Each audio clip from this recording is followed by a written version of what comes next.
안녕하십니까. 반갑습니다. 주식 참견 시점의 주참씨입니다. 자, 금번 시간을 통해서 현대차와 기아에 대해서 동시에 좀 살펴보는 시간을 갖도록 하겠습니다. 현대차와 기아 같은 경우가 4월 달에 연중 최저치를 기록하고 난 다음에 소폭적인 상승을 보여주고 21 이동평균선의 지지가에서 좀 등락을 보여주고 있습니다. 물론 기아 같은 경우도 마찬가지 개념이죠. 81,300원의 연중 최저점을 기록하고 난 다음에 한 단계 레벨업을 시켜주고 현대차와 마찬가지로 21 이동평균선에서 등락을 좀 보여주고 있습니다. 자, 금번 실적과 함께 추가적인 이슈와 더불어서 방향성 체크해보는 그런 시간을 갖도록 하겠습니다. 여러분들 끝까지 영상 잘 청취를 해주시고 또 영상 청취 이후에 주참시 채널 성장을 위한 구독과 좋아요 버튼 한 번씩 눌러주시면 감사드리겠습니다. 자, 먼저 현대차와 기아의 1분기의 실적과 관련된 부분에 대해서 좀 아시겠지만 간략하게 좀 점검을 해보면 현대차는 1분기 매출액이 분기 최대치를 기록했습니다. 44조 4,080억 원이니까 직전 분기 대비해서는 마이너스 4.8% 매출액이 감소했지만 YOY 기준으로는 9.2% 매출액이 정대가 되어졌고 그리고 영업이익적인 부분 자체도 YOY 기준으로는 2.1% 영업이익도 좀 상승세를 좀 지난해 대비해서는 좋아지는 그런 모습이었습니다. 이런 부분들 자체가 결국은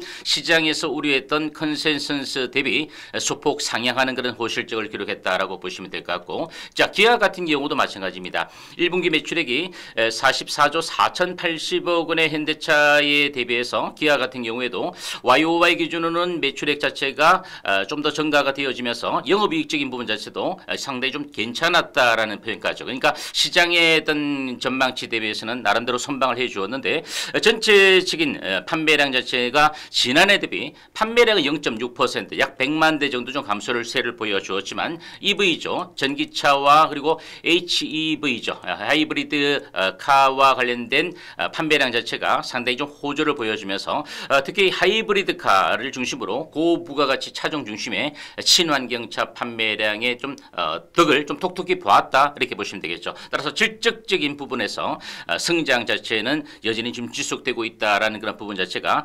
1분기의 현대차와 기아가 시장 전망치 대비 좀 높은 그런 실적을 기록하는데 영향을 끼쳤다라고 보시면 되겠습니다. 자, 현대차 그룹의 4월 달에만 놓고 봤을 때 미국 시장에서 이와 같은 하이브리드카와 그리고 SUV 차량이죠.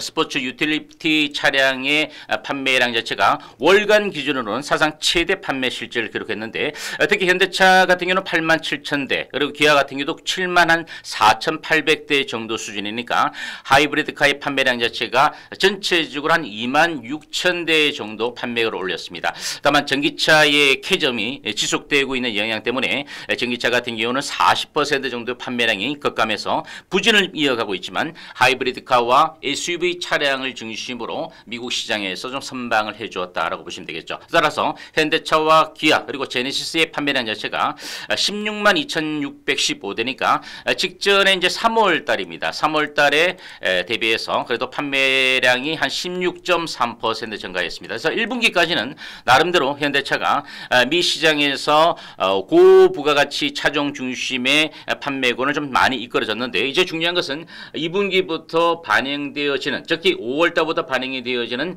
관세의 영향 때문에 우리가 지속성을 좀 보여줄 수 있을지 이 부분 자체가 상당히 좀 주요한 이슈가 되지 않을까라고 보여집니다. 지난주에 같은 경우는 트럼프 행정부가 주요 국가의 이제 관세 유예를 하고 난 다음에 협상을 타결해 가고 있는데 영국과의 원만한 무역 협상 타결 소식은 좀 전해졌습니다. 물론 이제 영국에서 자동차 판매량의 어떤 비중 자체가 좀 적다라고 보여지지만 그래도 기본적인 보편적 관세 10%는 부과를 유지를 하고 자동차와 철강에 대한 관세 부과를 좀 인하를 해 주었기 때문에 국내 자동차 업황에 대한 인하 기대감도 일부 좀 반영이 되어지면서 현대차와 기아가 동반적으로 지난 주부 같은 경우는 박스권에서 그다지 크게 밀려내리지 않으면서 상승했던 반향을 조금 보여주기 위해서 결국 수급이 좀 개선이 되어야 되는데 아직까지는 현대차 외국인들의 지분율 자체가 35% 초반입니다. 크게 개선되어지지 않고 있고 기아 같은 경우도 외국인들의 지분율이 38% 후반이니까 최근 조금 바닥권 영역에서 지분율을 끌어올리고 있는 점은 좀 긍정적이지만 아직까지 완연하게 수급이 개선되어지지 못하고 있습니다. 현대차 그룹은 자동차 관세 부과가 시작된 첫 달에 일단 국산차의 대미 수출액이 두 자릿수 감소세를 보였습니다. 있음에도 불구하고 4월 달에 역대 미국 판매량 경신 자체는 좀 이끌어지고 있는데 관세부가 이전에 미국 내 재고 보유량 자체가 한 3개월분 정도가 되겠죠. 이 정도를 좀 확보를 해놓고 있는데 대미 관세 협상에서 인하율 자체가 없을 경우에 좀 중장기적인 우려감은 아직은 완전히 해소가 되지 못했다라고 보여지고 최근에 신공장이죠. 현대차 그룹의 메타플랜트 아메리카의 가동이 되어지면서 올해 들어서 미국 내의 생산량 자체가 한 14% 정도로 좀 올라오고 있다는 부분인데 조금 속도를 내어볼 필요가 있겠죠. 트럼프 재임 기간에 일단 미국 현지 생산 캐파의 일단 확대의 속도와 더불어서 GM 등 같은 글로벌 유수의 자동차와 협력하에 관세 피해를 좀 최소화해 가는데 여전히 좀 역점을 두어갈 것으로 보여집니다. 자, 그러면 기술적인 부분에서 현대차 같은 경우는 20일 이평선에 든 지지력을 딛고 난 다음에 상단 부분에는 이제 저항 구간 자체가 짧게는 20만 원 선 조금 못 미치는 19만 5천 원대부터 시작해서 이 가격이 좀 돌파가 되어지면 20만 원에서 20만 원 5천 원 정도 구간이죠. 이 정도 구간까지는 올라가는데 그렇게 무리수가 없을 것이다라고 보여지고 기아차 같은 경우도 마찬가지 개념입니다. 일단은 21 이평선이 상승적으로 좀 추세가 전환이 되어지고 있으면서 짧게는 92,500원이죠. 일봉 차트사는 92,500원에서 95,000원 정도 수준까지. 그러니까 현대차와 기아가 조금 더 추가적인 상승의 흐름을 이어갈 수 있는 그런 가능성이 있어 보이는데 완연한 상승세를 좀 이끌어가기 위해서는 결국은 미중 간의 무역 갈등도 일단 완화가 좀 되어져야 됩니다. 지난 주말에 미국의 그 스위스 제네바에서 미중 간의 고위급 회담이 1차적으로 일단 물꼬를 좀 트는 그런 모습인데 일단 12일 정도가 되면 세부적인 협상안에 대해서 좀 발표를 하겠다는 얘기인데 아직까지는 좀 기싸움이 팽팽한 그런 모습입니다. 미국 입장에서는 먼저 관세율 자체를 인하하지는 않겠다라고 밝히고 있고 중국에서도 이제 고율의 이와 같은 관세 자체가 상호간의 협력하에 좀 양보해서 좀 인하를 해갈 필요가 있지 않을까라고 좀 밝히면서 협상을 해가고 있는 그런 모습인데 일단 미국에서는 이 부분 자체가 확정된 것은 아니지만 최근에 145% 관세율에서 80% 정도 수준까지는 낮출 수 있다라는 그런 얘기가 나오는데 그래도 관세 부과 이전 거의 한 3배 정도의 수준이다 보니까 미중 간의 협상 자체가 원만하게 타이어반을 좀 만들어 갔을 때 영국에 이어서 미중 간의 갈등도 완화가 되어지면 국내 자동차 업계에 대해서도 좀 국가적으로 좀 전방위적으로 협력을 통해서 인하가 좀 되어지게 된다면 그 기대감 때문에 주가는 단기적으로 반등의 영향으로 이끌어지지 않을까라고 보여지니까 현재로서는 우리가 좀 바닥권 영역을 좀 찍었다라는 그런 구간에서 아까도 말씀드린 것처럼 장기적 관점에서는 결국 미국 시장의 캐파의 생산의 확대 자체를 얼마만큼 좀 빨리 서둘러서 하반기의 실적의 우려감 자체를 좀 해소해 갈 필요성이 있지 않을까라는 부분인데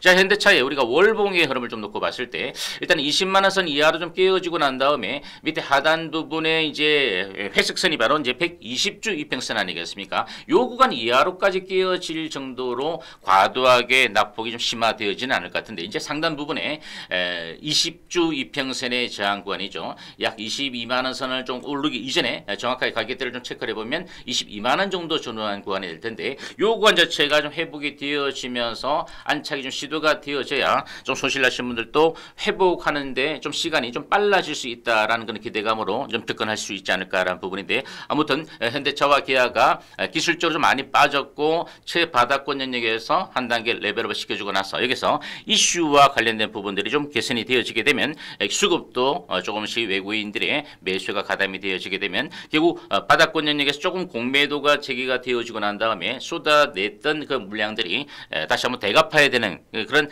대차거래 상환과 관련된 부분이죠. 결국 쇼 커버링 물량 자체가 유입이 되어졌을 때 현재 가격대보다 좀 더 오를 수 있는 여력 쪽에 우리가 포커스를 맞출 필요가 있다는 부분입니다. 결국 중장기적으로 놓고 봤을 때 현대차와 기아 자체가 많이 빠졌다가 이제 회복력을 좀 보여주는 구간이긴 하지만 완연하게 모멘텀 자체가 아직은 강력하게 추세를 전환시킬 수 있는 부분은 아니지만 그래도 낙폭이 심화되어졌고 요 이하에서 더 추가로 밀린다 하더라도 바닥권 영역이라는 인식과 함께 우리가 이슈적인 이슈 호재성 이슈 자체를 좀 기다려 보시면서 대응을 이어갈 필요가 있다는 부분이니까 현재 여기서 조금 짧게 올라와서 바닥권 영역에서 매수에 가담하신 분들 같은 경우는 아까도 정해드렸던 단기적으로 올라갈 수 있는 폭 정도는 좀 감안을 해서 좀 데이 트레이딩 관점에서 치고 빠지는 정도 좀 단기적 관점에서 접근을 할 필요가 있겠지만 스윙적 관점에서 손실을 하신 분들은 좀 짧게 올랐다가 다시 한번 되밀린다 하더라도 좀 좀 길게 놓고 봤을 때는 현재 구간에서 추가적인 하락보다는 좀 장기적 관점에서는 상승 쪽으로 조금씩 점진적으로 회복력을 보여줄 수 있다라는 데에 우리가 포커스를 맞추고 힘든 그런 구간이지만 힘들내시고 파이팅 이어가시기를 당부드리겠습니다. 추가적인 이슈와 함께 다시 한번 다음 영상을 통해서 현대차 기아에 대해서 분석 영상 올려드리도록 하겠습니다. 영상 여기까지 마무리하고 끝으로 신규적으로 영상을 청취하신 분들도 추첨시 채널 성장을 위한 구독과 좋아요 한 번씩 눌러주시면 감사드리겠습니다.